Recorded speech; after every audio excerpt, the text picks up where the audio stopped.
नमस्कार, मैं हूं के उपाध्याय। आप देख रहे हैं जनता टीवी। आज बात होगी योगी सरकार 2 के पहले कार्यकाल के 1 साल पूरा होने की और कुल मिलाकर 6 साल योगी सरकार को यहां पूरे हो चुके हैं।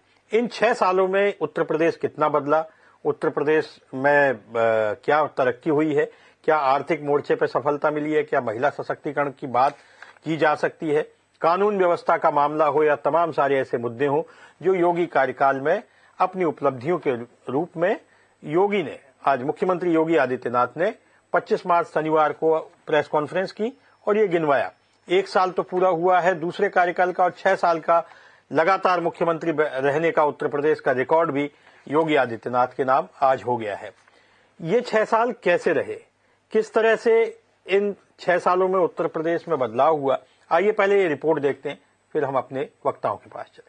2.0 का पहला साल 25 मार्च को पूरा हो गया। प्रदेश भर में सरकार और भाजपा इसे उत्सव के रूप में धूमधाम से मनाने जा रही है। योगी आदित्यनाथ उत्तर प्रदेश में लगातार 6 साल 6 दिन तक मुख्यमंत्री बने रहने का रिकॉर्ड अपने नाम कर चुके हैं।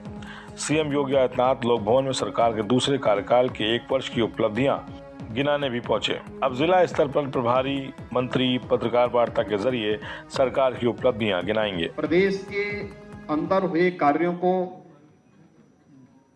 देश और दुनिया के सामने पहुंचाने का कार्य किया है।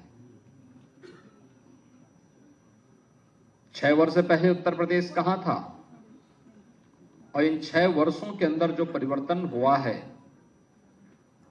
वह परिवर्तन एक नए उत्तर प्रदेश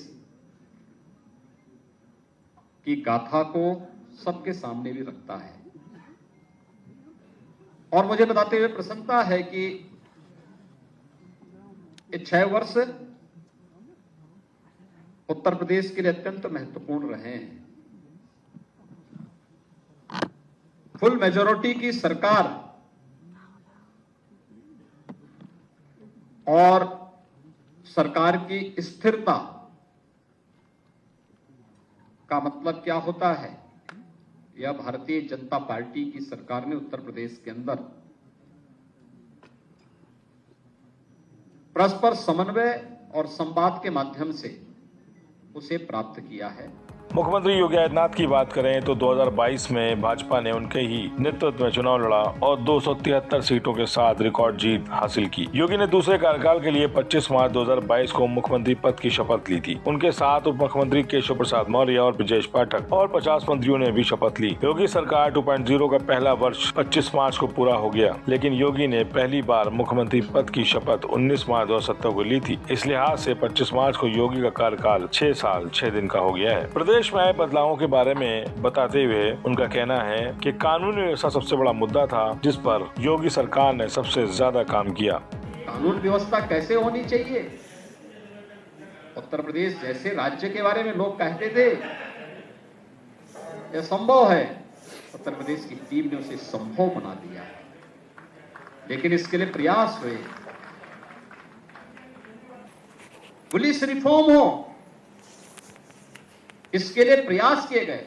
7 पुलिस कमिश्नरेट ये भी उत्तर प्रदेश के अंदर बने। बड़ा बजट पुलिस महकमे को दिया। इसके साथ ही कई ऐसे बड़े बदलाव भी कानून व्यवस्था को सुधारने के लिए किए। ग्लोबल इन्वेस्टर समिट में देश विदेश से आए उद्योगपतियों के साथ करीब 33 करोड़ से ज्यादा के निवेश प्रस्ताव पास हुए। मुख्यमंत्री योगी आदित्यनाथ अपने 1 ट्रिलियन इकोनॉमी के सपने को पूरा करने के लिए लगातार उत्तर प्रदेश में बड़े फैसले ले रहे हैं। लोकसभा चुनाव में अब किस तरह के फायदे योगी सरकार से देखने को मिलेंगे ये तो आने वाला वक्त बताएगा, लेकिन मुख्यमंत्री योगी आदित्यनाथ जिस भी प्रदेश में चुनाव प्रचार करने पहुंचे वहां पर भारतीय जनता पार्टी ने बड़ी जीत दर्ज की। यानी कि उत्तर प्रदेश का योगी मॉडल अब देश में चर्चा का विषय है। आज उत्तर प्रदेश की भारतीय जनता पार्टी सरकार के 1 वर्ष पूरे हो रहे। सरकार एक तरफ जहां विज्ञापनों के जरिए अपनी उपलब्धि बताने का प्रयास कर रही है, धरातल पर ठीक उलट है।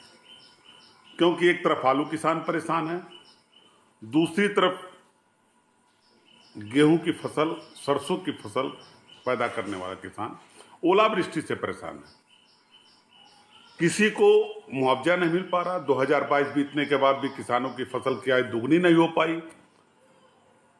वहीं अपराध पे दम भरने वाली सरकार के राज्य में उत्तर प्रदेश के अंदर दलितों पर, महिलाओं पर अत्याचार बढ़े हैं। कस्टोलियन डेथ के मामले में उत्तर प्रदेश नंबर 1 हो गया और लगातार अपराध की संख्या बढ़ती जा रही है। योगी सरकार के दूसरे कार्यकाल का 1 साल पूरा होने वाला है। मतलब भारतीय जनता पार्टी की सरकार को उत्तर प्रदेश के अंदर 6 साल पूरे होने वाले हैं। जनता ने इनको दोबारा मैंडेट देने का काम किया, दोबारा इनको प्यार देने का काम किया, विश्वास करने का काम किया, पर जनता को क्या मिला? वही महंगाई, बेरोजगारी, किसानों को, गन्ने किसानों को मूल्य नहीं मिल रहा। आलू किसानों की स्थिति ये हो चुकी है कि आज एक कोल्ड स्टोरेज गिर गया, कि कोल्ड स्टोरेज आप व्यवस्था नहीं कर पाए। आप इंफ्रास्ट्रक्चर की बात करते थे बड़ी बड़ी, कि इंफ्रास्ट्रक्चर हम क्रिएट कर रहे हैं किसानों के लिए, हम गोदामों की बात करते थे। क्या हुआ उन गोदामों का, क्या हुआ उन कोल्ड स्टोरेजों का जिन पे आप बड़ी बड़ी बातें करा करते थे कि साहब हम क्रिएट कर रहे हैं? आलू किसानों को उनका मूल्य नहीं मिल पा रहा है। हमारे बीच आज योगी सरकार के कार्यकाल के 6 साल पूरे होने पर जिन वक्ताओं को हमने आमंत्रित किया है उसमें संजय चौधरी हैं, प्रदेश प्रवक्ता हैं भारतीय जनता पार्टी के, मनोज यादव समाजवादी पार्टी के प्रदेश प्रवक्ता हैं, अंशु अवस्थी कांग्रेस के, और जैनेन्द्र प्रताप अर्कवंशी सुभाषपा से हमारे साथ जुड़ेंगे। बात की शुरुआत हम करते हैं संजय चौधरी जी से। संजय जी, विपक्ष तो आपके 1 साल के कार्यकाल को, यानी 6 साल टोटल भारतीय जनता पार्टी की सरकार को हो गए हैं, लेकिन दूसरे कार्यकाल को 1 साल पूरा हो गया है।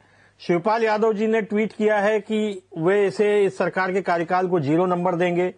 तमाम सारे समाजवादी पार्टी के और अन्य विपक्ष के नेता भी 0 नंबर दे रहे हैं।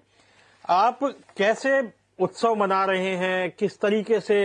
अभी सुनने में आया है कि भारतीय जनता पार्टी इन 6 साल को उत्सव के रूप में मनाएगी, इन 6 साल को पब्लिक के बीच में लेके जाएगी, जनता के बीच में लेके जाएगी। आखिर क्या उपलब्धियां आप देखते हैं? किन उपलब्धियों का आप यशोगान करने के लिए मैदान में उतरेंगे, ये आपसे जानना चाहते हैं। संजय जी।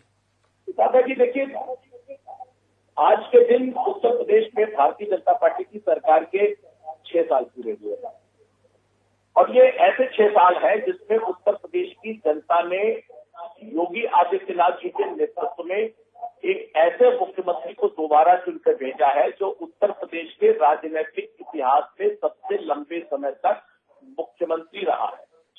इसके पहले कोई मुख्यमंत्री नहीं रहा जो जनता की भावनाओं के आधार पर न केवल दोबारा चुन के आया हो बल्कि सबसे लंबा कार्यकाल उसने पूरा किया हो। इस कार्यकाल के दौरान उत्तर प्रदेश में लोकसभा के चुनाव होते हैं, राज्यसभा के चुनाव होते हैं, विधानसभा के चुनाव होते हैं, विधान परिषद के चुनाव होते हैं, पंचायत के चुनाव होते हैं, लोकल बॉडीज के चुनाव होते हैं और कोऑपरेटिव के चुनाव होते हैं। 7 चुनाव के अंदर भारतीय जनता पार्टी के नेतृत्व को उत्तर प्रदेश की जनता इन 6 सालों में 7 चुनाव में अपना विश्वास भारतीय जनता पार्टी के योगी के नेतृत्व को देती है। हम लोकतंत्र में विश्वास करते हैं। विरोधी दल अपने आकलन से देखेंगे, लेकिन अगर हम जनता के आकलन के आधार पर देखेंगे तो उत्तर प्रदेश की जनता ने इन 6 सालों में 7 चुनाव के आधार पर, जो विभिन्न स्तर के चुनाव है, विभिन्न श्रेणियों के चुनाव है, विभिन्न अवसरों पर चुनाव है, उसमें भारतीय जनता पार्टी को दिखाया है कि उत्तर प्रदेश में जनता का विश्वास भारतीय जनता पार्टी के साथ है। ये 6 साल कोई आसान कार्यकाल नहीं थे। इसमें हमने कोरोना का दौर भी देखा है, जिसमें बड़े बड़े राज्यों की अर्थव्यवस्था हमने चरमराती हुई देखी है। जहां इनपुट कम था, सरकार के पास आने का राजस्व कम था और सरकार और ज्यादा कर रही थी लोगों के लिए। इस दौरान भी अगर भारतीय जनता पार्टी ने 6 सालों के अंदर उत्तर प्रदेश के बजट के साइज को दोगुने से भी ज्यादा बढ़ाया है, तो ये बताता है कि न केवल जनता के विश्वास के आधार पर बल्कि आर्थिक आधार पर भी भारतीय जनता पार्टी ने बेहतरीन प्रदर्शन किया है। बजट बढ़ा है, निवेश बढ़ा है, अपराध पर नियंत्रण है, जनता की स्वीकृति है और लॉ एंड ऑर्डर के बेस पर भारतीय जनता पार्टी ने जो बेहतरीन प्रदर्शन किया, जिसके बारे में आज योगी जी ने कहा कि उत्तर प्रदेश माफिया के लिए नहीं, अब महोत्सव के लिए भी जाना जाएगा। 6 सालों में बहुत बड़ी परीक्षा हुई। राम जन्मभूमि का निर्णय आया, पूरे उत्तर प्रदेश के अंदर उत्तर प्रदेश माफिया के लिए नहीं, महोत्सव के लिए जाना जाएगा। 6 साल में जो हुआ है पिछले 60 साल में नहीं हुआ। भारतीय जनता पार्टी का ये कहना है, संजय चौधरी जी का भी यही कहना है। समाजवादी पार्टी उत्तर प्रदेश के इन 6 सालों को किस रूप में देखती है और योगी कार्यकाल का जो 6 साल है और ये बीता 1 साल है, इसे किस रूप में देखती है? भारतीय जनता पार्टी के पास उपलब्धियां गिनाने के लिए बहुत कुछ है। मुख्यमंत्री योगी आदित्यनाथ ने भी प्रेस कॉन्फ्रेंस की है और लंबी चौड़ी अपने कामों की सूची आज उन्होंने जनता के सामने रखी है। समाजवादी पार्टी इसे किस रूप में देखती है? मनोज जी। देखिए उपाध्याय जी, किसी सरकार को जो जनता के द्वारा चुनी गई हो और अगर पुनः चुनी गई है तो उनके मुख्यमंत्री का ये अधिकार है कि वो बैठ के प्रतिदिन प्रेस कॉन्फ्रेंस करें और अपने कामों की समीक्षा डे वाइज कर सकते हैं, वीक वाइज कर सकते हैं, मंथ वाइज कर सकते हैं और ईयर वाइज कर सकते हैं, और चाहे तो 6 ईयर वाइज भी करें। ये उनका अधिकार है, उस पर विपक्ष की कोई टिप्पणी नहीं। लेकिन नाम बड़े और दर्शन छोटे वाला जो एक मुहावरा है वो इस सरकार पे सटीक बैठता है। गरिमामय विधानसभा उत्तर प्रदेश की, उसके गुम्मत के नीचे से मुख्यमंत्री जी ने जिन शब्दों, जिन अल्फाजों और जिस व्यवहार का आचरण किया वो विगत बीते हुए 65-70 सालों में शायद ही किसी मुख्यमंत्री ने किया। छोटी छोटी बातों को और विपक्ष को किस तरह से उन्होंने अपमानित किया, किस तरीके से उन्होंने विपक्ष को जिस तरीके से डिसलाइक और डिस्क्रेडिट करने का प्रयास किया, ये भी बात किसी से छुपी नहीं। अगर सरकार क्रेडिट लेना चाहती है तो मैं सरकार से बाअदब पूछना चाहता हूं कि आप अपनी एक 5 योजनाएं बता दीजिए, उत्तर प्रदेश की महत्वपूर्ण 5 योजनाएं जो बड़ी पॉपुलर हो। जैसे समाजवादी पार्टी की पेंशन योजना थी, समाजवादी पेंशन योजना, जिसका सुप्रीम कोर्ट ने बड़ा उसकी प्रशंसा की थी और बहुत उसके बारे में बताया गया था कि किन किन लोगों को कैसे दिए। और मेरा अनुरोध यह है कि उन 5 महत्वपूर्ण योजनाओं में सेंट्रल गवर्नमेंट की योजनाओं का जिक्र ना किया जाए, क्योंकि उत्तर प्रदेश का बजट अलग है और सेंट्रल गवर्नमेंट का बजट अलग है। तो हम बात करेंगे उत्तर प्रदेश की। हाँ, डबल इंजन की सरकार का डबल बेनिफिट है, उसका वो बात जनता को मालूम है, लेकिन उत्तर प्रदेश की सरकार ने क्या किया ये आना चाहिए। दूसरी महत्वपूर्ण सबसे बड़ी और ये बात है कि सरकार ने 3 सेगमेंट पे, पहला किसान, दूसरा अगर मैं इसको डिवाइड करूं छात्र, नौजवान और तीसरा व्यापारी, ये 3 सेगमेंट किसी भी स्टेट के प्रोग्रेस के लिए सबसे महत्वपूर्ण होते हैं। क्या किसानों की आय जो लक्ष्य निर्धारित किया गया था 2022 में डबल इंजन की सरकार के द्वारा, क्या उसकी पूर्ति कर ली गई? अगर कर ली गई तो बीजेपी के प्रवक्ता जरूर बताएंगे।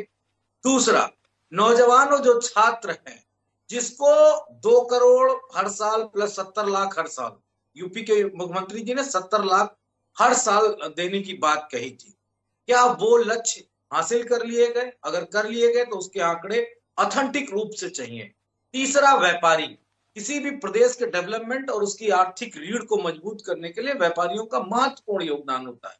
क्या उत्तर प्रदेश के व्यापारियों को जीएसटी की मार झेलनी पड़ी अथवा नहीं? अगर नहीं तो आज उत्तर प्रदेश का व्यापार किस लेवल पे पहुंचा है? 1 डिस्ट्रिक्ट 1 प्रोडक्ट के बारे में ज्यादा सरकार इसलिए ना अपना माइलेज ले क्योंकि ये हमारी सरकार नहीं, कांग्रेस की सरकार से पहले की भी जो देश की व्यवस्था थी उसमें भी 1 डिस्ट्रिक्ट 1 प्रोडक्ट का महत्व तब भी था जब हमारा संविधान नहीं था, तब भी था। तो उसको अलग करके अगर कुछ नया किया जी, एक बार कांग्रेस से भी बात कर लेते हैं। कांग्रेस के अंशु अवस्थी जी हमारे साथ जुड़े हुए हैं, अंशु जी से भी बात कर लेते हैं, फिर उसके बाद जब सबका हो जाएगा तो सारे सवालों के जवाब संजय जी से लेंगे। अंशु जी, आप योगी सरकार के इन 6 सालों को किस रूप में देखते हैं? और दूसरा सवाल आपसे भी है, कांग्रेस अपने आप को उत्तर प्रदेश में कहां देखती है? समाजवादी पार्टी तो सबसे बड़ा विपक्ष है और वो सरकार के खिलाफ लगातार मुखर भी रहते हैं, लेकिन कांग्रेस अपने आप को कहां देखती है? देखिए उपाध्याय जी, सबसे पहले तो जो आपने पहला सवाल पूछा कि इन 6 सालों में योगी सरकार का जो कार्यकाल है उसको हम कैसे देखते हैं, तो सवाल चूंकि हम विपक्ष में हैं और विपक्ष में हम कुछ भी कहेंगे तो उसको बीजेपी के नेता के पास भी, जो यहाँ पर साथी बैठे हैं, उनके पास भी आसान तरीका है कि ये विपक्ष में है साहब तो अपोज करेंगे। सबसे ज्यादा जरूरी देखना ये है कि उत्तर प्रदेश में क्या बढ़ा, क्या घटा, क्या भाजपा की सरकार बनने के बाद आया, क्या उपलब्धि मिली, प्रदेश की जनता की आय बढ़ी कि घटी, ये जो सारे मानक हैं, अगर इनको आप उठाकर देखेंगे तो सारी वस्तुस्थिति साफ हो जाएगी। सारे आंकड़े अपने आप खुद अपने आप को बयां कर रहे हैं, हमें कुछ भी कहने और सुनने को बचता नहीं। इसके बाद प्रदेश भारतीय जनता पार्टी की सरकार जब 19 मार्च 2017 को योगी आदित्यनाथ जी ने शपथ ली, उस समय से हम कितना नीचे चले गए या कितना ऊपर चले गए। स्वास्थ्य की जो सेवाएं थी, ये मैं नहीं कह रहा हूं, ये आंकड़े कह रहे हैं और रिपोर्ट्स हैं। स्वास्थ्य सेवाओं में इस प्रदेश को सभी ने देखा कि प्रदेश में कोरोना काल में ये सरकार लोगों को ऑक्सीजन बेड नहीं दे पा रही थी। रेमडेसिविर इंजेक्शन 25-25 हजार रुपए का ब्लैक हो रहा था। आपके भी तमाम दर्शक होंगे जिन्होंने उस इंजेक्शन को ब्लैक में खरीदा, जो जिम्मेदारी सरकार की थी। भाजपा के सभी नेता आइसोलेट हो गए थे, सभी ने अपने आप को क्वारंटाइन कर लिया था। और उस समय भी अगर कोई सड़क पर लड़ रहा था, कांग्रेस पार्टी लड़ रही थी, प्रियंका गांधी जी के नेतृत्व में हम सभी को राशन, दवाएं, जो भी संभव था मुहैया करा रहे। योजना आयोग की रिपोर्ट कहती है कि उत्तर प्रदेश की स्वास्थ्य सेवाएं पूरे देश में सबसे नीचे हैं, सबसे नीचे बॉटम में बैठे हुए। अब बात कर लेते हैं आय की। रिजर्व बैंक ऑफ इंडिया की रिपोर्ट कहती है, उपाध्याय जी, मेरा मानना है कि आप एक बहुत अच्छे पत्रकार हैं और जो सच है उसको सामने हमेशा आप लाते रहते हैं। शायद इसीलिए बीजेपी के प्रवक्ता आपके चैनल पर आने से बचते हैं। मैं संजय चौधरी जी को धन्यवाद दूंगा कि उन्होंने हिम्मत जुटाई। उत्तर प्रदेश में रिजर्व बैंक ऑफ इंडिया की रिपोर्ट कहती है कि प्रदेश के लोगों की आय घटकर आधी रह गई। प्रदेश में पुलिस को लेकर अभी मैं आदित्यनाथ जी को सुनना था, मुख्यमंत्री जी को बड़ी बड़ी बातें कर रहे थे कि बजट दिया हमने, हिम्मत जुटाई, अब उत्सव होगा, माफिया नहीं उत्सव होगा। प्रदेश में 2:30 बजे रात को इसी भाजपा सरकार में दलित बेटी को जलाया गया। सरकार के निर्देश पर, सरकार के आदेश पर इन्हीं के पुलिसकर्मियों ने जलाया। कानपुर में पुलिसकर्मी अपहरण में पैसा दिलवाते पकड़े गए, पैसा भी दिलवा दिया और वो रिकवरी भी नहीं करा था। मनोज गुप्ता गोरखपुर में जो हत्याकांड है वो सभी को पता है। प्रदेश में किसानों के ऊपर किस तरीके का अत्याचार हुआ, अभी भी मंत्री जी अपने पद पर बने हुए हैं। किसानों की जान चली गई, मंत्री जी पर कोई आंच नहीं आई। तो जो ये सारा चरित्र है, ये सारे आंकड़े अपने आप खुद को कुछ बयां कर रहे हैं। प्रदेश में शिक्षा व्यवस्था की बदतर हालत है। हम तो पूछना चाहते हैं आपके डिबेट के माध्यम से कि आज भी अभी पार्लियामेंट के सेशन में गृह राज्य मंत्री ने बताया कि उत्तर प्रदेश में 113 से ज्यादा थाने ऐसे हैं जहां पर वायरलेस सुविधाएं नहीं। तो ये जो बजट है ये आखिर कहां जा रहा है? क्या ये बजट सिर्फ भ्रष्टाचार में जा रहा है या बजट को सिर्फ कागजों पर दिखाया जा रहा है, जमीन पर उस बजट का पता नहीं। दूसरा, इन्वेस्टर्स मीट हुई, उसको लेकर बड़ा प्रचार किया गया, अभी भी होर्डिंग बैनर दिखते रहते हैं। पिछली भी इन्वेस्टर्स मीट हुई थी। हम तो ये मांग करते हैं कि आपने अगर कुछ भी ओडीओपी के तहत, इन्वेस्टर मीट के तहत कुछ भी किया है, ठीक है, आपके सारे सवालों के जवाब संजय जी से लेंगे। हमारे साथ सुभाषपा के जैनेन्द्र प्रताप अर्कवंशी भी हैं। जैनेन्द्र जी, आपने चुनाव समाजवादी पार्टी के साथ लड़ा, तब आपने योगी सरकार की जबरदस्त मुखालफत की। आज आपका स्टैंड अभी क्लियर नहीं है। कुछ लोग कह रहे हैं कि आप भाजपा के साथ जाएंगे, कुछ लोग कह रहे हैं कि आप स्वतंत्र रहेंगे। लेकिन इन तमाम बातों के बावजूद 6 सालों को किस रूप में आप देखते हैं, आपकी पार्टी का नजरिया क्या है? और उसके बाद तमाम सारे वक्ताओं ने जो सवाल उठाए हैं उन पर संजय चौधरी जी का बयान। जी जैनेन्द्र जी। उपाध्याय की यहाँ पे जो हम लोग देखेंगे वो गिलास को अगर आधा भरा हुआ आधा खाली है तो हम लोग कहेंगे कि गिलास आधा भरा हुआ है। हम ये नहीं कहेंगे कि गिलास पूरा भरा हुआ है या गिलास आधा खाली है। उसका कारण यह है कि आज ही अगर आपने देखा होगा लगभग सभी समाचार पत्रों में जो फ्रंट पेज है उस पर राज्य सरकार का विज्ञापन आया। उन्होंने बताया कि उन्होंने क्या क्या लाभ पहुंचाए। मैं कहता हूं कि हाँ, पहले से स्थिति बहुत अच्छी है पिछली सरकारों की तुलना में। मैं सबसे पहले किसानों के मुद्दे पे आ जाता हूं तो किसानों के मुद्दे पे लगभग 1 लाख करोड़ रुपया गेहूं और धान की क्रय किया गया है सरकार के द्वारा। ये पिछली सरकार की तुलना में बहुत ज्यादा है। लेकिन अगर मैं दूसरे नजरिए से देखूं तो हमारे प्रदेश के केवल 14% किसानों का धान और गेहूं क्रय किया गया, जबकि पंजाब और हरियाणा में यही 99% और 90% धान और गेहूं के लिए रहता है। दूसरी चीज, गन्ना किसानों का जहां तक है, योगी सरकार ने लगभग 2 लाख करोड़ रुपए का भुगतान किया है। ये पिछली 10 साल की जो सरकारें थी, इससे पहले बहन जी की सरकार और अखिलेश जी की सरकार, उसमें कुल मिला के 1,57,000 करोड़ का 10 साल के अंदर गन्ना किसानों को भुगतान हुआ था, उनका बकाया बचा हुआ था। वो बकाया उन्होंने क्लियर किया और 2 लाख करोड़ टोटल दिया। यहाँ पे एक और चीज मैं बताऊंगा, लेकिन अभी भी वो वादा हमें याद आता है कि 14 दिनों के अंदर गन्ना किसानों का भुगतान किया जाएगा, लेकिन वो पूरा होता नहीं नजर आ रहा है। आपने एक्सप्रेस वे बना दिए हैं, हालांकि एक्सप्रेस वे में कहीं कहीं कमियां हुई। हमने देखा कि बनने के 5 दिन बाद, इनॉग्रेशन के 5 दिन बाद वो कहीं कहीं टूट गया या कुछ जगहों पर दिक्कतें आई। ये थोड़ा बहुत चलता है कि चलिए आपने 300 किलोमीटर 200 किलोमीटर का एक्सप्रेस वे बनाया तो वहां पे 2 किलोमीटर की सड़क टूट गई, तो ठीक है, लेकिन अभी भी प्रदेश में सभी सड़कें गड्ढा मुक्त नहीं हुई हैं, जो कि योगी सरकार ने, जब योगी जी मुख्यमंत्री बने थे, सबसे पहले उन्होंने यही कहा था कि सड़कों को गड्ढा मुक्त किया जाएगा। अभी भी लगभग 40% 45% के करीब सड़कें बची हैं प्रदेश में गड्ढा मुक्त होने के लिए। अगर मुझसे पूछेंगे तो मैं बाई रोड ही ट्रेवल करता हूं, मैं बहुत अच्छे से बता सकता हूं। उसके अलावा अस्पताल की बात आई तो उसमें इश्तिहार में दे रखा है 65 हॉस्पिटल बने हैं। हालांकि 65 नहीं बने हैं, बहुत सारे हॉस्पिटल, लगभग 45 पहले बने हुए थे, लगभग 20 या 18 हॉस्पिटल बने हुए हैं, जिनमें अभी भी पूरी तरह से सुचारू रूप से चालू नहीं है। किसी में ओपीडी चालू है, किसी में, लेकिन हाँ, समय के साथ उन हॉस्पिटल में मैं ये कामना करता हूं कि डॉक्टर भी आएंगे और बाकी सभी डिपार्टमेंट भी खोले जाएंगे। हाँ, यहाँ पे सबसे बड़ी समस्या है जो प्राइमरी हेल्थ केयर सेंटर हैं, गांव देहातों में स्थित हैं या कस्बों में स्थित हैं, उनकी हालत पे भी योगी जी जरा नजर डालें। तो मेरी ये केवल एक रिक्वेस्ट है कि उनकी हालत को भी सुधारा जाए। जो पहले से पीएचसी सेंटर बने हुए हैं और बंद होने की कगार पे हैं। उन्होंने एक बात आई इन्वेस्टर समिट के बीच में, हमारे भाई ने बोला, यहाँ पे मैं एक बहुत अच्छी बात बताता हूँ, जानने की चीज है। पिछली सपा सरकार के दौरान 3 इन्वेस्टर समिट हुई थी टोटल। जी, मैं ये बताना चाह रहा हूं कि भाजपा शासन के दौरान सपा शासन के दौरान 3 इन्वेस्टर समिट हुई थी, जिनमें 1,09,000 करोड़ के एमओयू साइन हुए थे और धरातल पर केवल 1,000 करोड़ रुपए उतरा था।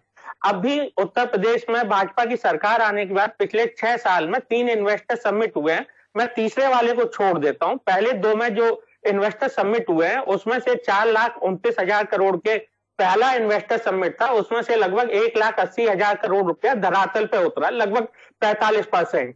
और दूसरा इन्वेस्टर समिट में से 67,000 करोड़ रुपया, लगभग 40-45% धरातल पे उतरा।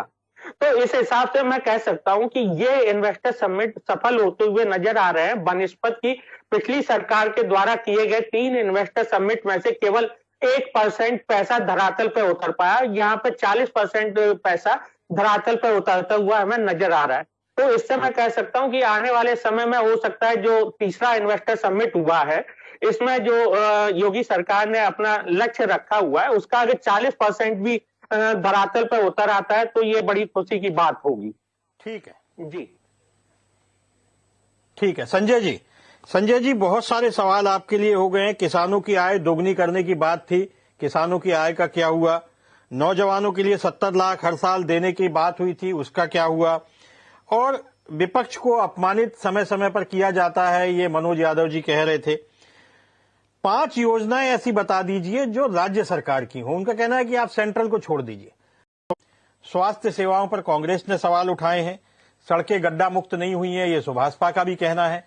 बहुत सारे ऐसे सवाल हैं जो कहीं ना कहीं ये आपको कटघरे में खड़ा करते हैं और आपको इसका जवाब देना है। संजय जी। जी, तीनों लोगों की बातों का मैं सिलसिलेवार ढंग से जवाब देना चाहूंगा और मैं चाहूंगा कि आज के दिन ये चीजें साफ हो जाए।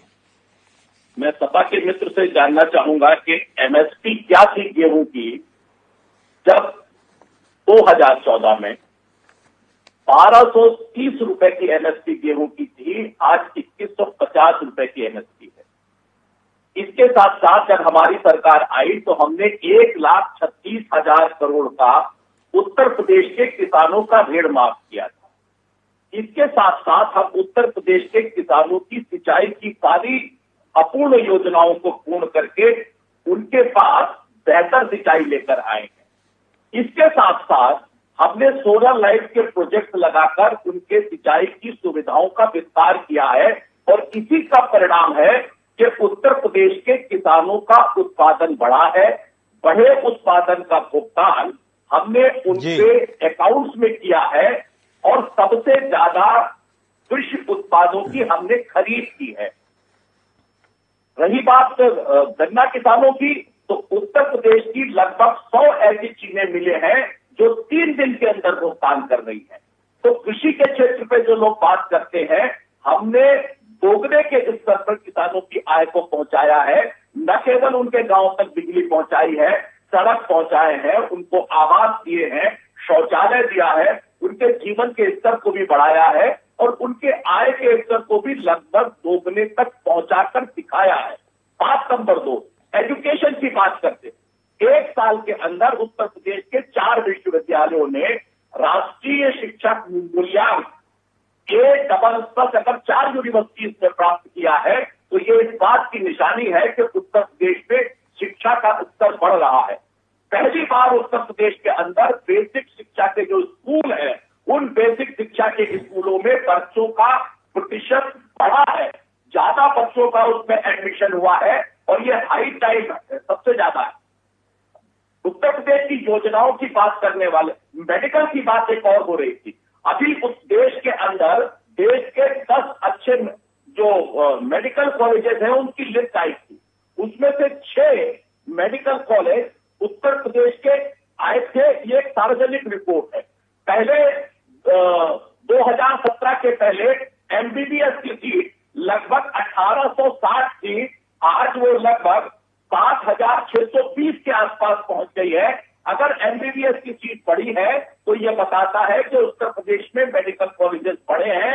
एमबीबीएस की बढ़ी हुई सीट बताता है कि हम उस फील्ड में बेहतर काम करके आगे बढ़ रहे हैं। अगर आप इसके कंपैरिजन में देखें, जो लोग महंगाई की बात करते हैं वो देखें, बिहार, उत्तर प्रदेश, राजस्थान और हिमाचल प्रदेश, इन राज्यों में पेट्रोल के मूल्य क्या है? सबसे कम पेट्रोल का मूल्य उत्तर प्रदेश में है। उत्तर प्रदेश के बगल में राजस्थान में लगभग 110 रुपया लीटर का पेट्रोल है। और महंगाई की बात करने वाली कांग्रेस जब हिमाचल में जीतती है तो जनता का लाभ देती है कि 4 रुपया लीटर पेट्रोल का दाम बढ़ाती है। तो ये बताते हैं कि महंगाई के नाम पर जनता की बात करने वाले जब सरकार में आते हैं तो जनता को पारितोषिक महंगाई बढ़ा कर देते हैं। तो इसी आधार पर जो जनता की सबसे बड़ी समस्या है कि भ्रष्टाचार से मुक्त होकर प्रशासन चले। अगर हमने बैंकों के अकाउंट खुलाए हैं, उस अकाउंट में जनता को लाभ पहुंचाया है, ये लाभ पहली बार भ्रष्टाचार से मुक्त होकर पहुंचा है। चाहे गन्ना किसानों का भुगतान हो, चाहे किसानों का भुगतान हो, चाहे बच्चों को, चाहे वो उनकी स्कूल की ड्रेस हो, चाहे वो उनका बस्ता हो, चाहे वो उनके जूते हो, इसका पैसा भी डायरेक्ट अगर उनके खाते में पहुंच रहा है तो ये बताता है कि उत्तर प्रदेश की सरकार ने जनता के लिए जो योजनाएं चलाई है उसको भ्रष्टाचार से मुक्त हुआ है। कांग्रेस के ही प्रधानमंत्री कहते थे कि जब हम 1 रुपया बेचते हैं तब 85 पैसा आता है। ठीक है संजय जी, मनोज जी से आपने तमाम सारी योजनाएं गिनाई हैं और तमाम सारी अपनी भारतीय जनता पार्टी की खूबियों का आपने जिक्र यहां किया है। मनोज जी, संजय जी ने तो एक लाइन से बहुत सारे काम गिना दिए हैं, अब आपके पास क्या है? दूसरा, मनोज जी, यह तो आप भी मानेंगे कि कानून व्यवस्था उत्तर प्रदेश का एक बड़ा मसला हुआ करता था। मुझे याद है कि यहां पर पोस्टर लगते थे कि यूपी में गुंडा राज है और तमाम सारी बातें थी। और उसके फिर बाद में कई तरह से प्रचार हुआ था कि यूपी का अगर कहीं नाम लेते थे तो बड़ा डिफेंसिव होना पड़ता था कि यूपी में तो माफियाओं का राज है, गुंडों का राज है।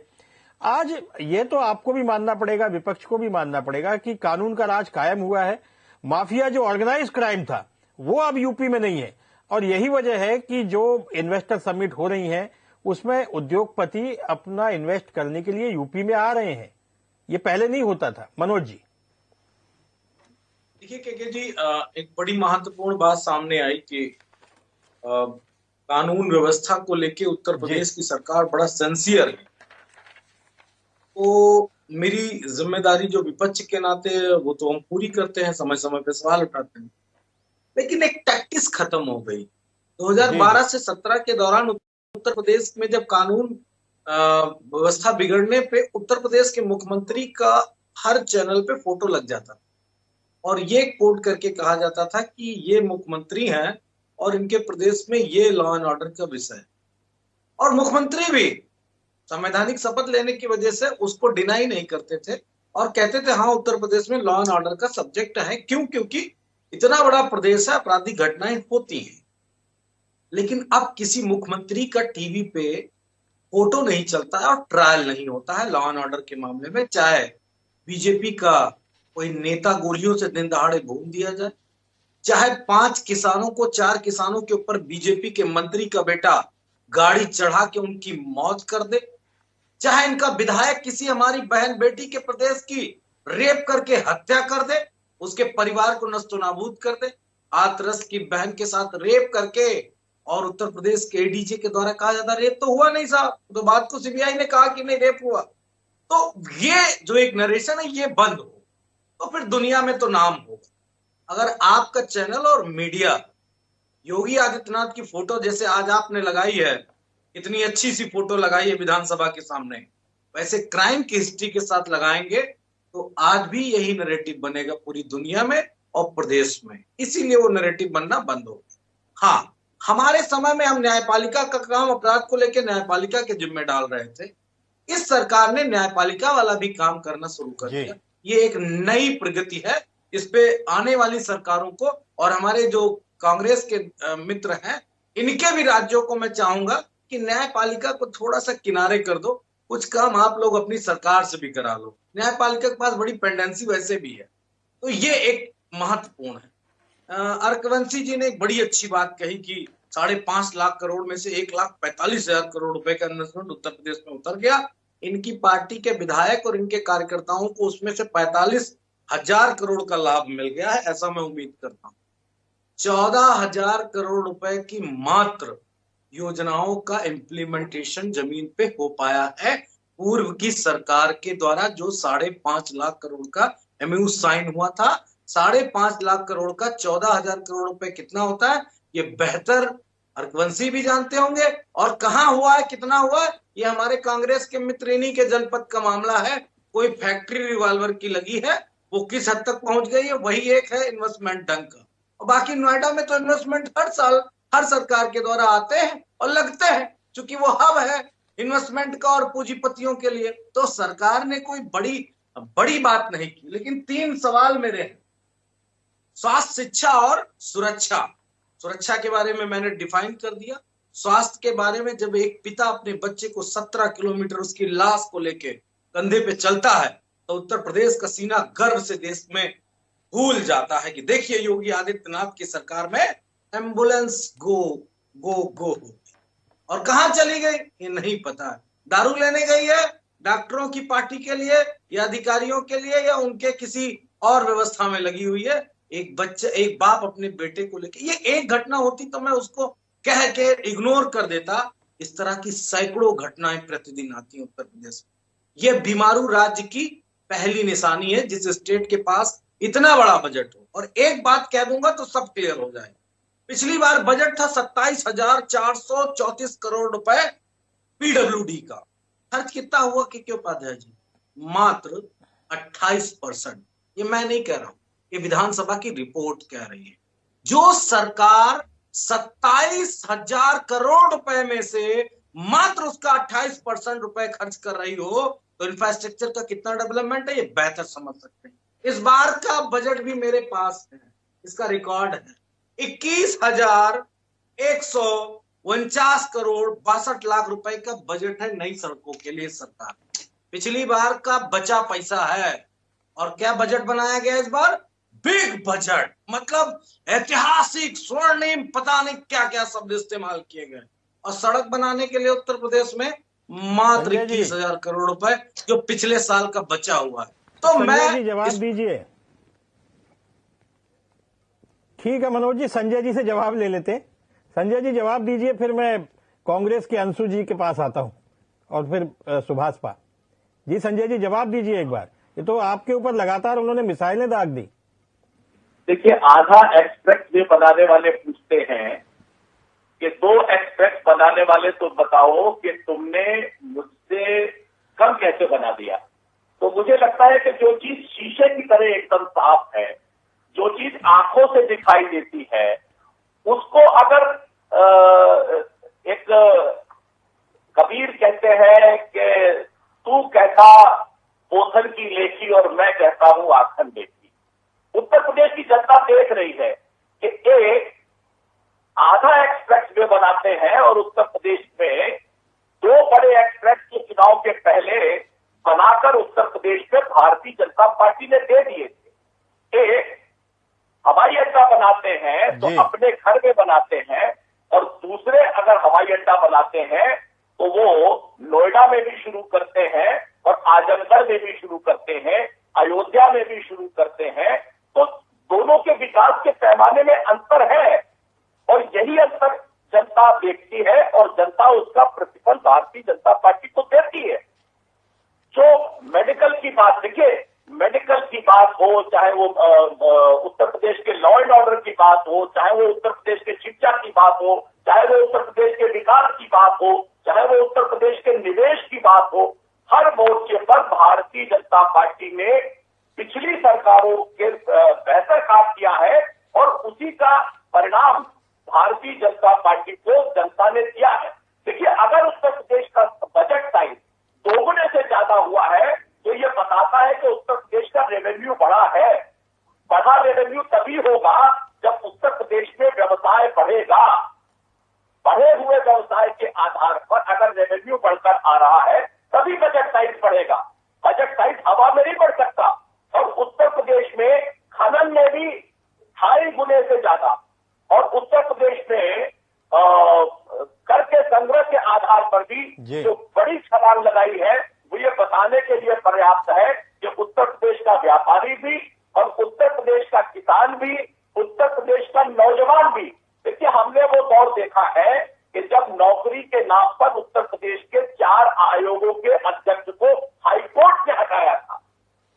तो ऐसी स्थिति में व्यवहारिक आधार पर और जनता के लिए भारतीय जनता पार्टी ने जो बेहतर निर्णय किए हैं, तभी उत्तर प्रदेश की जनता ने उत्तर प्रदेश के इतिहास को बदलते हुए उत्तर प्रदेश के मुख्यमंत्री को न केवल दोबारा। ठीक है अंशु जी आप कुछ कहना चाह रहे थे, मैं भी इसमें एक एड ऑन करना चाहता हूं कि इस सरकार के कार्यकाल में धार्मिक स्थानों का बड़ा विकास हुआ है, चाहे वो काशी कॉरिडोर हो, वृंदावन में काम चल रहे हैं, चित्रकूट में कॉरिडोर बन रहा है, इधर अयोध्या में तो सब देख ही रहे हैं। ये इतने सालों तक जो धार्मिक स्थान है वो उपेक्षित रहे केवल वोट बैंक की वजह से। अब अयोध्या में दिवाली मनाई जाती है, काशी में जो देव दीपावली है उसको सरकार उसमें शामिल होती है।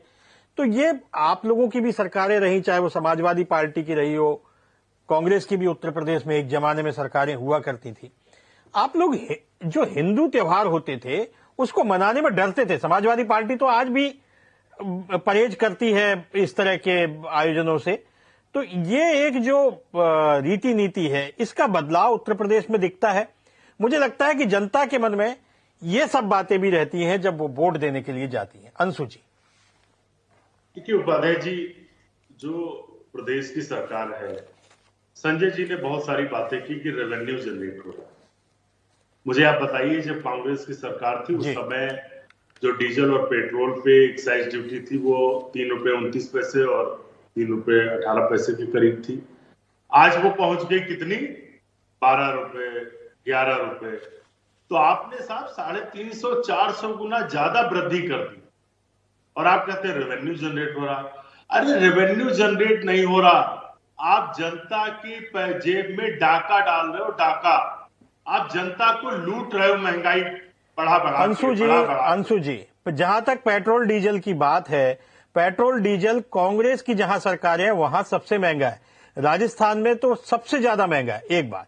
दूसरी बात, जीएसटी काउंसिल की जब भी बैठक होती है उसमें डीजल और पेट्रोल पे जीएसटी लगाने की बात की जाती है, लेकिन तमाम विरोधी दलों की जो सरकारें हैं उनके मुख्यमंत्री इसे सिरे से खारिज कर देते हैं।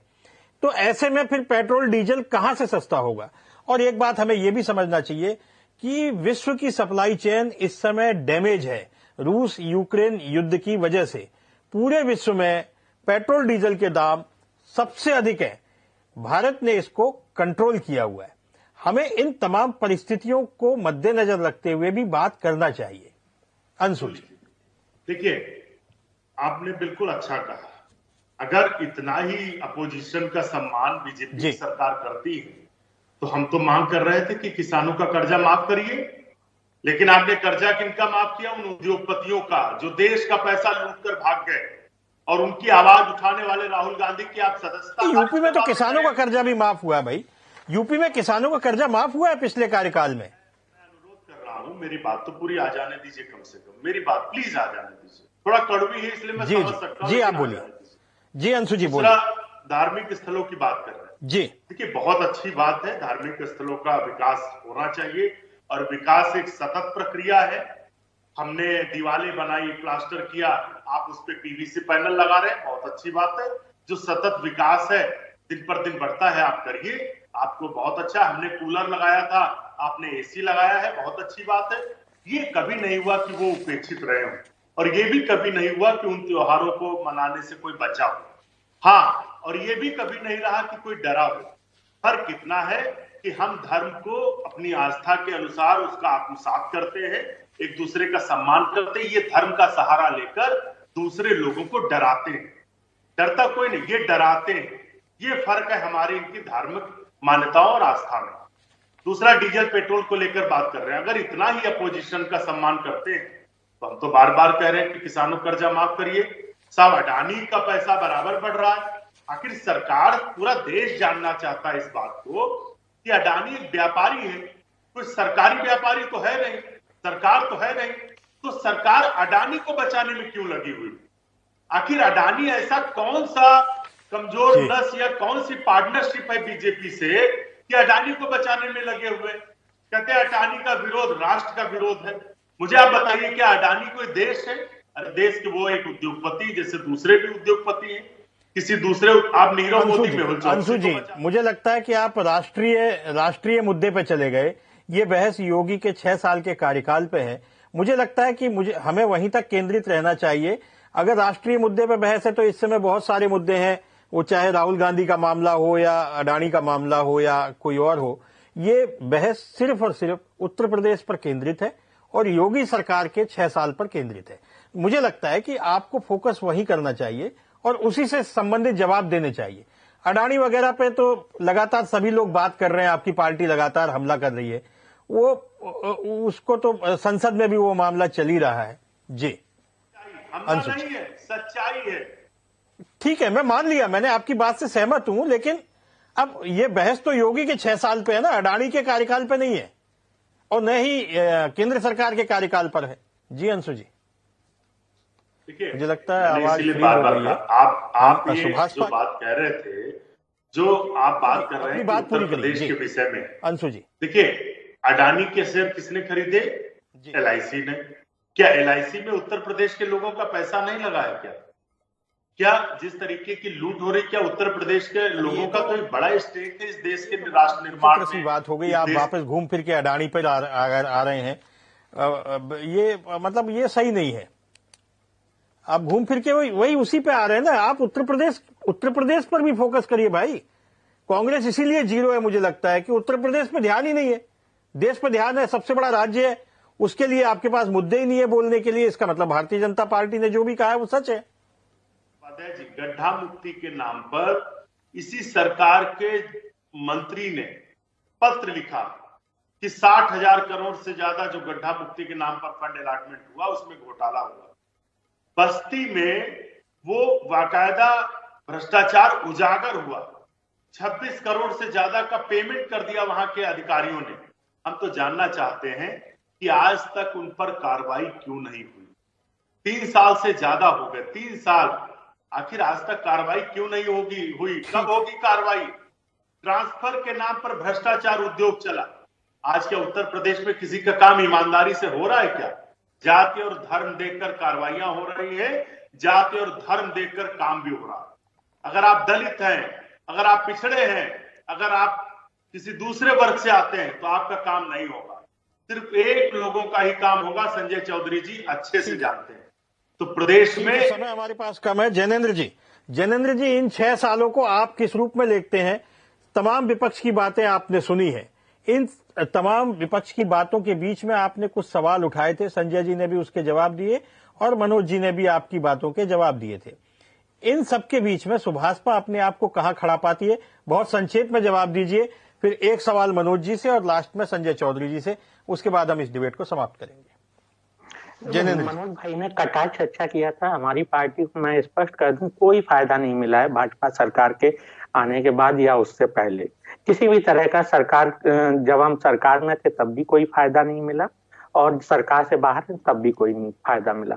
दूसरी चीज, मैं एक और चीज जोड़ना चाहूंगा कि जहां तक बात हुई स्कूलों की, तो हालांकि स्कूलों में पढ़ने वाले बच्चों की जो संख्या है वो बढ़ गई है, लेकिन पिछले 3 साल के अंदर उत्तर प्रदेश में 26,000 स्कूल बंद भी हुए हैं।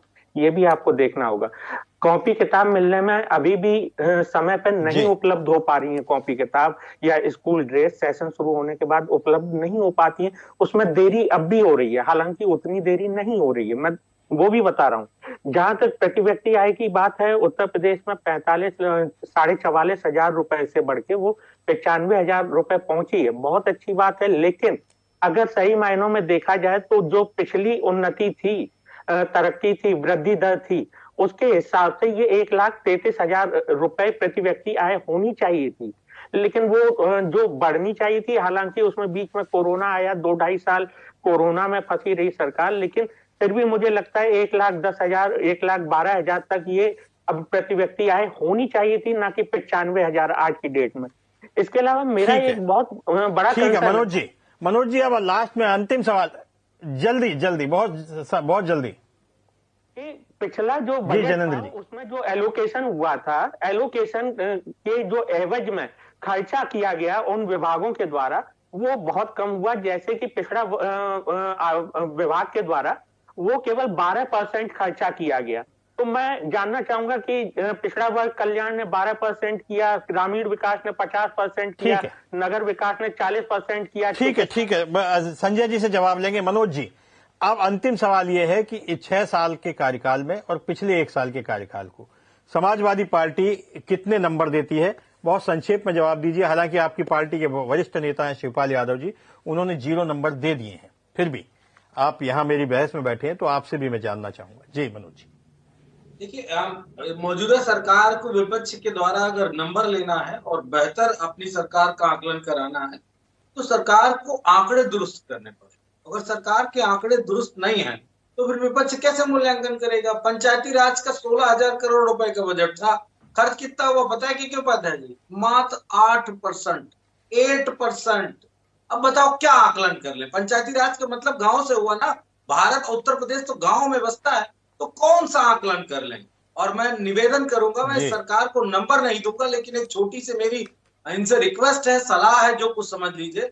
विपक्ष संवैधानिक रूप से चुन के आपके सामने बैठा है, उसको आप इग्नोर करके, आप उसके साथ नफरत और टीजिंग करके आप सोचते हैं कि आप सरकार चला लेंगे, तो ये आप गलत कर रहे हैं। सरकार, जनता ने आपको चुना, इसका मतलब ये नहीं है कि विपक्ष किसी और देश से आया है। ठीक है मनोज जी। संजय जी बहुत संक्षेप में जवाब दीजिए, वो तो आपको नंबर ही नहीं देने को तैयार हैं। और एक सवाल और, जैसे पीडब्ल्यूडी का बजट है वो खत्म नहीं हो पाया, पंचायत का बजट है, ग्रामीण उसका योजनाओं का बजट है, वो खर्च ही नहीं हो पा रहा है, तो फिर ये विकास हो कहां रहा है? संजय जी, कैसे हो रहा है ये बिना पैसे खर्च किए? देखिए, जिसके पास जो होता है वही वो दूसरे को दे सकता है, तो ये बताता है कि जिसके पास जो है उसने वही दिया है। और उत्तर प्रदेश की जनता ने भारतीय जनता पार्टी के नेतृत्व को भी और भारतीय जनता पार्टी की सरकार को भी अपना विश्वास दिया है, अपना बहुमत दिया है, और ऐसा बहुमत दिया है जो एक बड़ी लकीर है उत्तर प्रदेश के अंदर। रही बात तो विकास की, तो विकास तो आज उत्तर प्रदेश के हर कोने पर दिखाई दे रहा है। पहले विकास जो नोएडा से आकर और केवल सैफई में रुक जाता था, आज चाहे वो बुंदेलखंड हो और चाहे वो पूर्वांचल एक्सप्रेस हाईवे से निकलकर आजमगढ़ और मैं समझता हूं बलिया तक का इलाका हो, वो सारे इलाके बता रहे हैं कि उत्तर प्रदेश समग्र विकास की तरफ बढ़ रहा है। उत्तर प्रदेश में निवेश आ रहा है, लॉ एंड ऑर्डर बेहतर हो रहा है, स्वास्थ्य सेवाओं की तरफ आगे बढ़ रहा है और उच्च शिक्षा के क्षेत्र में उत्तर ठीक है, प्रदेश हमें बीच में रुकना पड़ेगा, समय हमारा समाप्त हो रहा है। आप सब लोग हमारे साथ जुड़े, आप सभी मेहमानों का बहुत बहुत शुक्रिया। हम फिर किसी मुद्दे पर किसी रोज आपके साथ होंगे। बहुत बहुत धन्यवाद। उत्तर प्रदेश के 6 साल, योगी सरकार के 6 साल बहुत ही स्वर्णिम से 6 साल कहे जा रहे हैं। भारतीय जनता पार्टी इसका जोर शोर से प्रचार कर रही है। वे इसका महोत्सव मनाने जा रहे हैं। हर गांव, हर गली, हर शहर में इन 6 सालों का उत्सव मनाया जाएगा। चाहे वो ग्लोबल समिट हो, चाहे G20 का मामला हो, चाहे पूरा एक्सप्रेस वे का मामला हो। इस समय देश में सर्वाधिक एयरपोर्ट उत्तर प्रदेश में है, देश में सर्वाधिक एक्सप्रेस वे उत्तर प्रदेश में है, सर्वाधिक एक्सप्रेस वे बनने भी यूपी में ही जा रहे हैं। इसके अलावा भी कानून व्यवस्था का राज कायम हुआ है। योगी सरकार का बुलडोजर पूरे देश में एक सिंबल बन चुका है। हमें उम्मीद है कि उत्तर प्रदेश इसी तरह तरक्की की राह पर चलता रहेगा। इन 6 साल को बेमिसाल सालों के रूप में हमें देखना चाहिए। आप जुड़े रहिए जनता टीवी के साथ। समाचारों का सिलसिला जारी रहेगा। नमस्कार।